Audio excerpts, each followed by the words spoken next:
Shalom, shalom. First and foremost, I'm going to give all praises and glory and honor is due to Yahweh, Ba'ashim Yahweh Shai, Ba'ashim Kakodash. Double honors to the elders, the apostles of Great Millstone, and blessings and salutations to the whole elect. It's Akim Mahaloya. Let's do the spirit, was will be edifying. It says here, this article came out actually today, 15th at 12 a.m. last night or this morning. It says scientists accidentally discovered strange creature under a half mile of ice.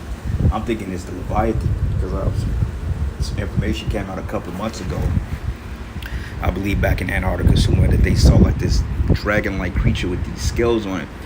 They couldn't make out if it was glaciers or mountains or whatever they wanted to depict it, but it was in a colder climate, and we thought that it may be Leviathan. So this may be a confirmation that Leviathan is getting ready to show himself, man. Okay, so hey, man, these prophecies is getting ready to pop off because Leviathan is gonna show himself, and Esau, hey, he's barking up a tree that he ain't gonna be able to get down from. You know, he's barking up the wrong alley, so to speak, and you're gonna be met with an unmovable force, man. You keep digging. But we know that's in your spirit to continue to aggravate life because that's what you are. You anti-life, okay? You are not conducive to life whatsoever. And your rulership proves that. But it says here, researchers only drilled through an Arctic it says an Antarctic ice shelf to sample sediment. It says instead they found animals that wasn't supposed to be there. Well, how you know? Okay? So he says to get it, Smith and his colleagues had to melt 20 tons of snow to create 20,000 liters of hot water, which under the earth, those glaciers, those hot air bubbles, they produce hot water. Okay, like think about a lava pit or like molten lava, where it comes from the earth, because in the core of the earth is extremely hot. Salakia, okay? But it says here, which they had then pumped through a pipe lowered down a borehole. I mean, this is what he get for fracking all the damn place. Like, he's totally disrupting the earth. That's the reason why you got all these earthquakes. The reason why what they consider global cooling, okay? Because global warming don't exist. If anything, it's global cooling. Because if you look at what's happening in the Midwest, they've reached record low temperatures like Kansas City. Luckily, I'm in Florida, but Kansas City, they're gonna see possibly negative 25 below. Okay, they haven't had those type of inclement temperature that plummeted that low. I want to say going back into the 80s. Okay, so this is unheard of, and we just got a report that it was a lot of blackouts out there in Kansas City due to the grid failure, due to the oversurge of electricity on our grid. All right, which we believe that Esau is conducting experiments to do and to kind of start his dark winter. Because hey, this winter was bad. Like, it was pretty mild so far, but these last 2 weeks, that put the icing on the cake, followed by back-to-back snowstorms. These particular things, man, hey, they're gonna get worse and worse. And this is why Yahweh shall say, pray that your flight be not a winter. Because Operation Dark Winter, like, we at the peak of spring season. Spring season is getting ready to hit less than a month. But who knows if we're gonna even make it to the spring? Because who knows that if this devil isn't gonna manipulate the atmosphere and shoot some satellite to disrupt the air or the air quality, bringing about blizzards and shit. You know, he does stuff like that. So, you know, just because we almost in the spring months, don't get above your breeches, because Esau, he may freeze us out until May. He can very well do that. Because I remember last year in May, it was like freaking 40 degrees. We was prophesying with coats on, you know, in May, in April. But anyway, it says here, through a pipe lowered down a borehole, it took them 20 hours to melt through the ice inch by inch, finally piercing through the shelf. But next, they lowered an instrument to collect the sediment along with the GoPro camera. But the collector came back empty, and they tried once more, still empty. Again, nothing comes. Easy here. But each round trip of the instrument took an hour. All right. So it says later that night in his tent, Smith watched the footage and recognized a rather glaring problem. It says the video showed a descent through 3,000 feet of blue-green ice, which suddenly terminates, opening up into dark seawater. And the camera coasts another 1,600 feet until the seafloor finally comes into view. And this is pretty deep, but it says, but mostly light-colored sediment, which Smith was after, but also something dark. And that dark thing turned out to be a rock, which the camera hits with a thud, tumbling face down into the sediment. So the camera quickly rights itself and scans the rock, revealing something the geologist hasn't been after. It says hasn't been after at all. In fact, it was something highly improbable. Life. Okay? It's like bloody hell, Smith says. It's just one big boulder in the middle of a relatively flat seafloor. But if it's not as the sea, it says it is not as if the seafloor is littered with these things. Just his luck to drill only in the wrong place. But hey, the Most High did that strategically. Why? Because this information needed to come out. Like the scriptures say, Leviathan, who can draws them out with a hook? You see what I'm saying? So these things are prophetic events that was designed or that was designated to happen and to show themselves in this time. Why? Because we're living in a time that all things are being fulfilled. It says, wrong place for collecting seafloor muck, but the absolute right place for a 1 in a million shot at finding life in an environment that scientists didn't reckon could support much of it. But Smith is no biologist, but his colleague Hal Griffiths of the British Antarctic Survey is. When Griffiths watched the footage back in the UK, he noticed a kind of film on the rock, like a layer of bacteria known as a microball mat. An alien-like sponge and other stalked animals dangle from the rock. It says, while the stouter cylindrical, it says here, sponges hug the surface. It says the rock was also lined with wispy filaments, perhaps a component of bacterial mats, or perhaps a peculiar animal known as a hydroid. But the rock Smith had accidentally discovered is 160 miles from daylight. That is, in the nearest edge of the shelf, where ice ends and opens, and it says, and the open ocean begins. It says it's hundreds of miles from the nearest location. There might be surface for food, but a spot that would have enough sunlight to fill an ecosystem and to be in the right position relatively to the rock for the known currents to supply these creatures with sub-nuisance.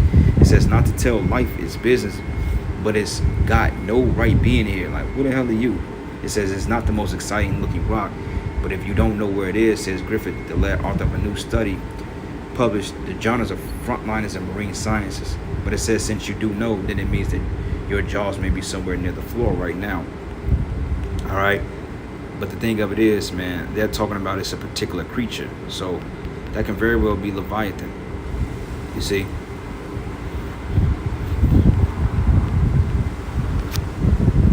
So let's see what it says here.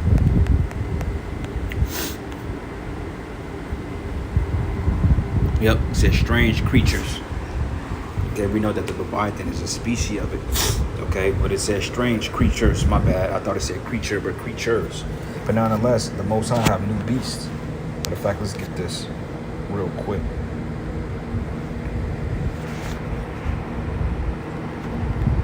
Beasts. Let's get that real quick from the Apocrypha. This is the book of, I think it's in Wisdom of Solomon. I think 11.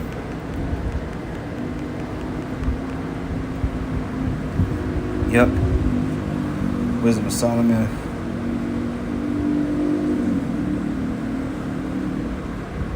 Newly created beasts.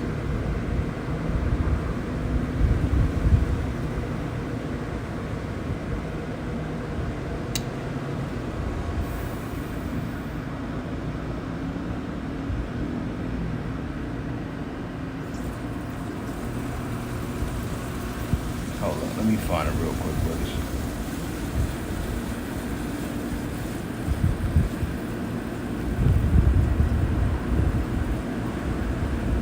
Yep, Wisdom of Solomon 11, and I'm gonna start at verses. Let's start at verses 17. It says, "For thy almighty hand that made the world of matter without form, when it not means to send among them a multitude of bears or fierce lions or unknown or wild beasts." It says, "full of rage," right? So the Most High have particular animals, Leviathan, okay, particular creatures. You got the behemoth, which is your modern dinosaur. Okay, behind Leviathan comes out of the sea. Like if you ever saw that show, The Power Rangers, how he came out of the ocean. The Dragonzord represents a Leviathan, like a Godzilla almost. You see what I'm saying? It says, or unknown wild beast full of rage, newly created, breathing out either a fiery vapor or filthy scents of scattered smoke, or shooting horrible sparkles out of their eyes. Okay, where not only of the harm might dispatch them at once, but also the terrible sight utterly destroyed them. Okay, so there you go here. What it says here. Newly created, meaning that the Most High have new things that haven't been revealed. Like he says that, behold, roughly paraphrasing, the Most High goes into how he create new things and how things are not yet done. So the Most High is always creating. So this is why Esau, when he does these like floor, or these ocean walks, or what do you call these excavation digs when he's fracking on the ocean floor, etc. He's finding these new beasts. You see what I'm saying? Because hey, this is Job 41:1. It says, "Can thou draw out Leviathan with a hook, or his tongue with the cord which thou lettest down?" Because hey, you reported Leviathan within the same region, so you got several creatures, including Leviathan, several Leviathans. You know, which I don't believe is more than one. I believe it's more than one, because why would the Lord just create one particular species of elephant? Okay, Leviathan could be a series of serpents, or what you call a sea serpents. Because you got Komodo dragons, okay, you got chameleons, you got flying squirrels, you got all types of things that the Most High has created. All right, so let's go to the book of Genesis 1, and let's start at verses. Let's start at verses 17. It says, "And the power said, let the waters bring forth abundantly the moving creature that have life." Okay, what is it talking about? The fish, the seas, the whales, you know, the mammals, so to speak, sharks. It says here, "Let the waters bring forth abundantly the moving creature that have life, and the fowl that may fly above the earth in the open firmament of heaven." Like right now I'm seeing birds in the sky. You see what I'm saying? You have birds, you have different hawks, you got seagulls. You see what I'm saying? You got lizards. Like out in Florida, you notice there would be a lot of iguanas or lizards just walking around in the damn grass. You know, that's like squirrels to us in the Midwest. They have lizards and so forth down here. It came out a while back that it was so cold one time. I think it was not Puerto Rico. I believe it was like within this particular province. It was so cold to the point like iguanas were falling from the trees because it was so goddamn cold due to global cooling. You know? And it says, "And the power created great whales, and every living creature that moveth, which the waters brought forth abundantly after their kind, and every winged fowl after his kind. And the power saw that it was good." So who in the hell is this man that said, "Well, there's supposed to be no life here"? The Most High said that, look, be fruitful and multiply, and fill the waters and the seas, and let the fowls multiply in the earth. You see? So, hey, the Lord creates all the time, so this man has no right to come in and say, "What, shouldn't life be here?" Well, who are you? You're not the Most High. All right? Read it again. "And the power said, great whales and every living creature that moveth, which the waters brought forth abundantly after their kind, every winged fowl and his kind. And the power saw that it was good." You know? "And the power blessed them, saying, be fruitful and multiply, and fill the waters and the seas, and let the flowers multiply in the earth. And the evening and the morning were the fifth day. And the power said, let the earth bring forth the living creature after his kind, cattle and creeping things, and beasts of the earth and after his kind. And it was so. And the power made the beasts of the earth after his kind, and the cattle after their kind, and everything that creepeth upon the earth after his kind.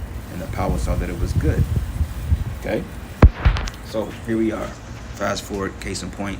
You have creatures that the Most High is getting ready to reveal, and we believe the main one is going to be what they call the Leviathan, or the Godzilla. All right? Going back to Job 40th chapter.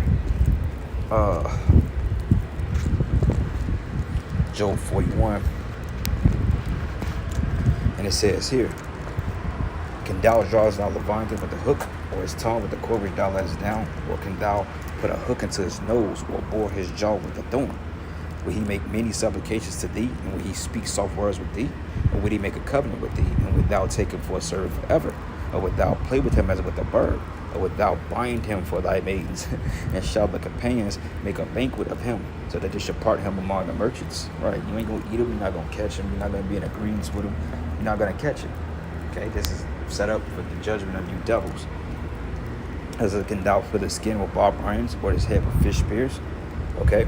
And it says, "And lay thy hand upon him, and remember the battle, and do no more. For behold, the hope of him is in vain, and shall not one be cast down even at the sight of him." So that shows you the fierceness of the Lord's creatures. You see what I'm saying? But I'm going to end it there, brothers, giving all praises and glory, honor that's due to Yahweh, Hashem, Yahweh Shai. And with that, Shalom and a Baba Ball.